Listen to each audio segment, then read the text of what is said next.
ลาอุปาสาผู้เลิศคุณอาจาริโยปากาลาจาและอาจารย์ผู้เกื้อหนุนมาตาปิตาจายาตากาทั้งพ่อแม่และพวงญาติสุริโยจันทิมาลาสาสุริยาจันทาและลาสาคุณาวันตานาลาผู้ทรงคุณเลิศสูงสักพงมามาลาจาอินทาจา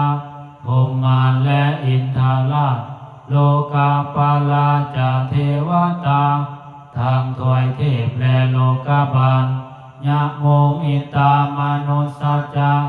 โยมมาลาดมนุษย์นิพมาสัตตาเวกาปิจาผู้เป็นกลางผู้จอมพานสัพเพสัตตาสุขีหนตุขอให้เป็นสุขสันต์ทุกทั่วหน้าอย่าทุกข์ทนปุญญานิปากตานิเมบุญทางพ้องที่ข้าทำจงสวยอำนวยผล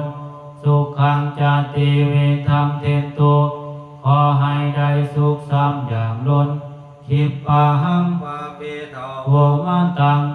ให้บรรลุถึงนิพพานโดยไวอิมินาปุญญากาเมนาด้วยบุญนี้ที่เฮาทำอิมินาอุทิเสนาจาและอุทิศให้ปวงสัตว์คิปปาหังสุลาเพเทวะเอาได้ไว้ซึ่งการตันอุปาทานาเสธานัง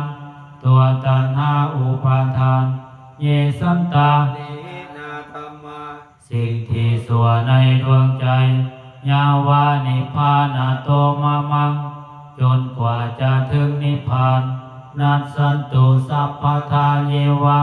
สาลายหมดจากสันดานยัตถาสโตภาเวทุกภพที่เฮาเกิดอุสุจิตังสติปัญญาให้มีจิตตรงและสติปัญญาอันประเสริฐสัลเลโกวิริยัมหินาพร้อมทางความเพียรเลิศเป็นเครื่องขูดกิเลสหาย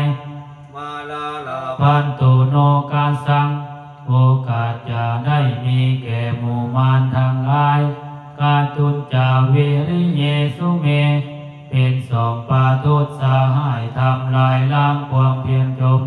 พุทธาธิปาวโลนาโทพระพุทธเจ้าเป็นที่เพิงอันประเสริฐสูงสุดธัมโมนาโทวารุตตโมพระธรรมเป็นที่เพิงอุดมนาโทปัจเจกาพระปัจเจกาพุทธเจ้าเป็นที่เพิงด้วยสังโฆนาโทตโลมามัง